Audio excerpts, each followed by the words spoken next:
నేను నిర్దోషి అని చెప్పొచ్చు, లేకుంటే నీ కాపరి నువ్వు నిర్దోషి అని చెప్పవచ్చు. కానీ దేవుడు ఏమంటున్నాడు, మీ నాన్నగారు మీ మీద మక్కువ చొప్పున అబే మా అమ్మాయి అటువంటి చేయదు, మా కొడుకు చాలా మంచివాడు అని ఇతరులతో చెప్పవచ్చు. దాన్ని చూసుకొని నువ్వు మోసపోకు. నేను ఇష్టపడేటువంటి వారు నువ్వు మంచివాడే అంటారు, కానీ యెహోవా చేత నిర్దోషి అని అనిపించుకోవాలి. ఎవరు చెప్తున్నారు సాక్ష్యము? దేవుడు చెప్తా ఉన్నాడు, నా ఉద్దేశంలన్నీ నెరవేర్చను. సహోదరుడా, నీవు దేవుని యొక్క ఉద్దేశాలన్నీ కూడా నెరవేర్చాలని ఆశ ఉందా నీకు? ఎంత మటుకు నెరవేర్చావు? నీవు లాభ నష్టాలు చూస్తున్నావు. ఈ మార్గంలో వెళ్తే నాకు నష్టం వస్తుంది.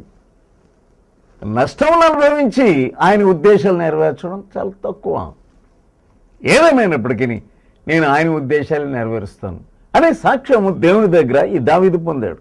ఇంకా చూస్తున్నాను చూడండి,